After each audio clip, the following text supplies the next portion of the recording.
MP board के class 12th के विद्यार्थियों, देखिए आज के इस वीडियो से आपके 60 से 65 नंबर कवर होने वाले हैं। इस वीडियो में मैं आपको बिजनेस स्टडीज़ के यहाँ पर 2 मॉडल पेपर सोल्व कराने वाली हूँ, सेट ए और सेट बी प्रॉपर सॉल्यूशन के साथ में हम इनको सोल्व करेंगे। अच्छे से अच्छे नंबर यदि आपको कवर करने हैं तो इस क्लास को आप पूरी अटेंड जरूर कीजिएगा। यह आपकी Hindi version plus English version में रहेगी। तो चलिए बिना किसी डाउट के वीडियो को हम शुरू करते हैं और क्लास पूरी अटेंड जरूर करनी है ताकि आप सभी 60 से 65 नंबर आराम से कवर कर सकें। ठीक है, प्रॉपर सॉल्यूशन रहेगा। चलिए तो बढ़ते हैं प्रश्न की ओर। तो बहुत ही रिसर्च और कॉन्सेप्ट के अनुसार हमने तैयार किए हैं, ऐसे क्वेश्चन सेलेक्ट किए हैं, उसके बाद ही यहाँ पर हम वीडियो बना रहे हैं। ठीक है, मेहनत हम आपके लिए ही कर रहे हैं, तो आपको बिल्कुल डरना नहीं है, वही क्वेश्चन करना है जो आपको हम बता रहे हैं। ठीक है, इसी में से आपके पेपर फंस रहे हैं जैसा कि आप सभी जानते ही हैं। ठीक है, प्रॉपर सॉल्यूशन का भी आपका वीडियो आ जाता है। ठीक है, जो पेपर आप देकर आते हैं उसका भी हम वीडियो बनाते हैं और आपको बताते हैं कौन से सेट में से कितने नंबर के आते हैं।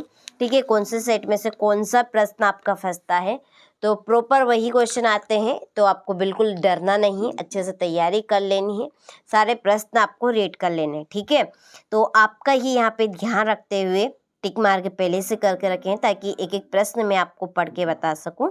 तो देखिए पहला प्रश्न दिया है कि ब्याज की दर, मूल्य वृद्धि दर, लोगों की व्यय, योग्य आय आदि कौन से व्यवसायिक पर्यावरण के घटक हैं।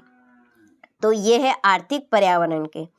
दूसरा है नियंत्रण संबंधित है, नियंत्रण संबंधित है पर्यावरण परिणाम से। ठीक है, किससे? परिणाम से। तीसरा है नियोजन कम करता है, कंसरे अनिश्चितता को। चौथा प्रबंध प्रक्रिया का अंतिम कार्य है नियंत्रण। पांचवा प्रबंध के सिद्धांत है, प्रबंध के सिद्धांत गतिशील। प्रबंध का पहला प्राथमिक कार्य है नियोजन। ठीक है, चलिए यहाँ से आप स्क्रीनशॉट ले लीजिए। इसी के नीचे choose correct option and right English version वालों के लिए टिक यहाँ पे कर दिए हैं, तो आप अच्छे से स्क्रीनशॉट लें और कंप्लीट करें। ठीक है, भरोसा रखिए सारी चीज़ें वही रहेगी जो परीक्षा में आपसे पूछी जाएगी। परीक्षा हाल में आपको इस तरह के ही क्वेश्चन देखने को मिलेंगे। पेपर आपका बहुत ही सिंपल आएगा। ठीक है, कठिन बिल्कुल नहीं है, डरना बिल्कुल नहीं है। देखिए रिक्त स्थानों की पूर्ति कीजिए। पहला है भारत में खालिस्तान आर्थिक प्रणाली को अपनाया गया है, तो श्रमिक। अगला खालिस्तान संगठन के नियम लिखित में होते हैं, औपचारिक। प्रबंध एक अमूर्त खालिस्तान है, किसका? शक्ति का। चौथा है उपभोक्ता संरक्षण अधिनियम वर्ष खालिस्तान में लागू हुआ था 1946 में।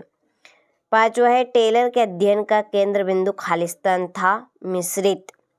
छठा है विकेंद्रीकरण खालिस्तान का ही एक विकसित रूप है, भारापन।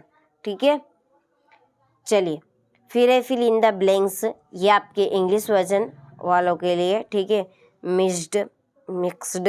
ठीक है, फॉर्मल, इसमें फोर्स 1986 वर्कर। चलिए हो गए। अगला प्रश्न है सत्य सत्य लिखिए। पहला निर्देशन अभिप्रेरणा का एक तत्व है, यह सत्य है। दूसरा उपभोक्ता वह व्यक्ति है जो विक्रय के उद्देश्य से वस्तु क्रय करता है, तो ये आपका सत्य। तीसरा है प्रबंध के सिद्धांत लोचपूर्ण होते हैं, सत्य। चौथा नेतृत्व निर्देशन से संबंधित नहीं है, असत्य। पांचवा निम्न स्तरीय प्रबंध सीधे श्रमिकों से जुड़ा रहता है, ये आपका सत्य है। छठा नियुक्तिकरण एक सतत प्रक्रिया है, ये सत्य। ठीक है, चलिए इसके बाद ये आपके इंग्लिश वर्जन वालों के लिए, यहाँ से आप स्क्रीनशॉट ले लीजिए। चौथा प्रश्न है सही जोड़ी लिखिए। पहली है कार्य विभाजन। कार्य विभाजन है आपका विशिष्टीकरण, अधिक लागत, नियोजन की सीमा, अपवाह, अनौपचारिक संगठन, लाभ है। उपक्रम की मजबूती का मापदंड, प्रशासनिक कार्य, यह है वित्तीय कार्य, कार्यशील पूंजी, चालू संपत्तियां, वस्तुओं की गुणवत्ता मानक। ठीक है, चलिए यहाँ से आप ले लीजिए स्क्रीनशॉट। इसी के नीचे मेज द कॉलम, ये आपके इंग्लिश वर्जन वालों के लिए। ठीक है, चलिए 5वां क्वेश्चन है, एक वाक्य में उत्तर दीजिए। पहला है, वह प्रक्रिया जिसके द्वारा कर्मचारियों का कौशल, क्षमता तथा योग्यता का बढ़ाया जाता है कहलाती है प्रशिक्षण। दूसरा है, दूसरी वस्तुओं के उत्पादन के लिए प्रयोग होने वाले उत्पाद क्या कहलाते हैं? औद्योगिक उत्पाद। तीसरा, चयन कौन सी प्रक्रिया है? नकारात्मक यानी कि ऋणात्मक भी। चौथा है, उपभोक्ता के वस्तु के संबंध में जानने के अधिकार को क्या कहते हैं? सूचना का अधिकार, RTI। पांचवा, पूंजीवाद अर्थव्यवस्था को क्या कहा जाता है? बाजार अर्थव्यवस्था। नियंत्रण प्रक्रिया का पहला चरण क्या है? मानकों का निर्धारण। सातवां है, ग्राहकों से व्यक्तिगत संपर्क क्या कहलाता है? जनसंपर्क। ठीक है, चलिए यहाँ से आप स्क्रीनशॉट ले लीजिए। फिर ये आंसर इन 1 सेंटेंस, ये आपके इंग्लिश वर्जन वालों के लिए, तो आपको यहाँ पर कंप्लीट कर लेना है। ठीक है, छठा प्रश्न देखिए, प्रबंध की क्रिटनर द्वारा दी गई परिभाषा लिखिए। प्रबंधकीय सिद्धांतों का महत्व समझाना है। उदारीकरण से क्या आशय है? ठीक है,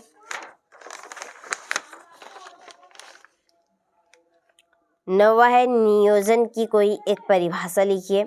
संगठन की विशेषताएं लिखिए। नियुक्तिकरण का अर्थ बताना है। वित्तीय प्रबंधन से आशय।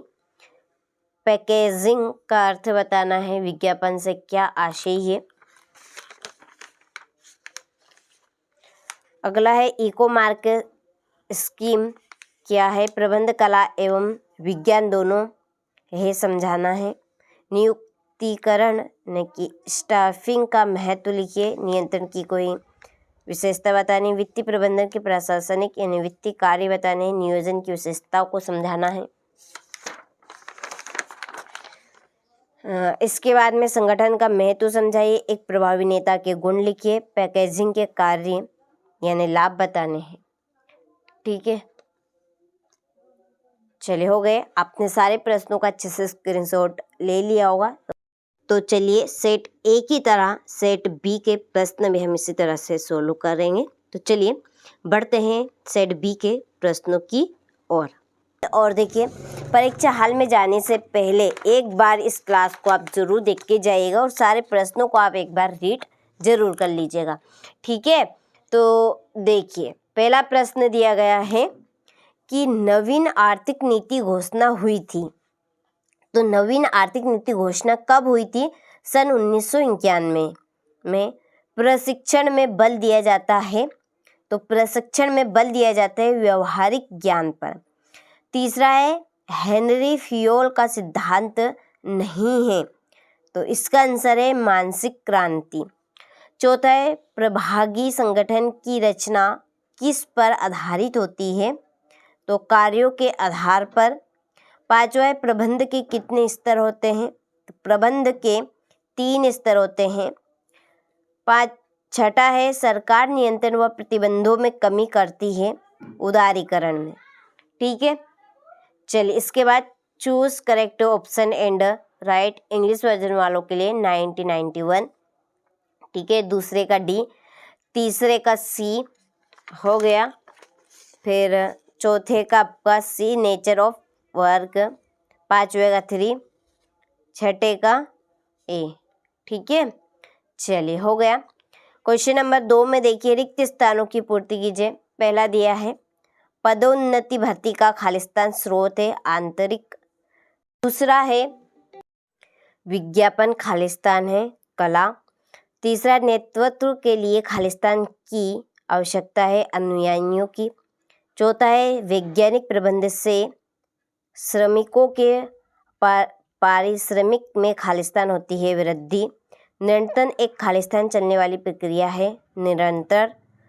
छठा है अंतर्राष्ट्रीय पर्यावरण परिवेश सदैव खालिस्तान रहता है परिवर्तित। ठीक है, चलिए यहाँ से आप स्क्रीनशॉट ले लीजिए। Fill in the blanks English version वालों के लिए यहाँ पे मैंने फिल कर दिए हैं, तो आप अच्छे से स्क्रीनशॉट लेकर इनको कंप्लीट करें। देखिए अगला क्वेश्चन है हमारा, सत्य असत्य लिखिए। पहला दिया है प्रबंध के सिद्धांत सामान्य मार्गदर्शन है, सत्य। दूसरा है उपभोक्ता संरक्षण अधिनियम उपभोक्ताओं को 6 अधिकारों का प्रावधान करता है, सत्य। तीसरा समन्वय प्रबंध का सार है, तो ये सत्य है। चौथा है पूंजी व्यवसाय का जीवन रखते हैं, सत्य।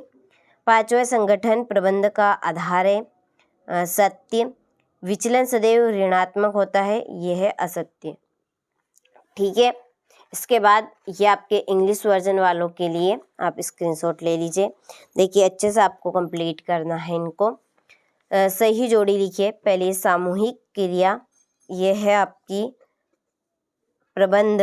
बजट, बजट है पूर्वानुमान। लिखित नियम, औपचारिक संगठन। ब्रांडिंग, ब्रांडिंग है वस्तु की पहचान। उपभोक्तावाद, उपभोक्तावाद है अधिकारों की रक्षार्थ जागरूकता धीमा अभियान। जिला मंच, उपभोक्ता विवाद निवारण मंच रहेगा। वस्तु विक्रय अधिनियम, ये है 1930। ठीक है, इसके बाद में ये आपके इंग्लिश वर्जन वालों के लिए हो गया। देखिए पांचवा क्वेश्चन है हमारा, इसमें पहला है ऋण पत्रों का निर्गमन किस अवस्था में लाभप्रद माना जाता है, मंदी की अवस्था में। दूसरा भर्ती का आधुनिक माध्यम क्या है, इंटरनेट। हेनरी फेयोल ने प्रबंध के कितने सिद्धांतों का प्रतिपादन किया, 14 सिद्धांतों का। उत्पादन का वह बिंदु जहां ना लाभ ना हानि हो उसे क्या कहते हैं, विच्छेद बिंदु। स्थायी पूंजी प्राप्त करने का सबसे महत्वपूर्ण स्रोत क्या है, समता का अंश। वेतन कौन सी अभिप्रेरणा है, मौद्रिक अभिप्रेरणा। नियोजन में सर्वप्रथम किसका निर्धारण किया जाता है, उद्देश्य का। ठीक है, चलिए यहाँ से आप बड़े से स्क्रीनशॉट ले लीजिए।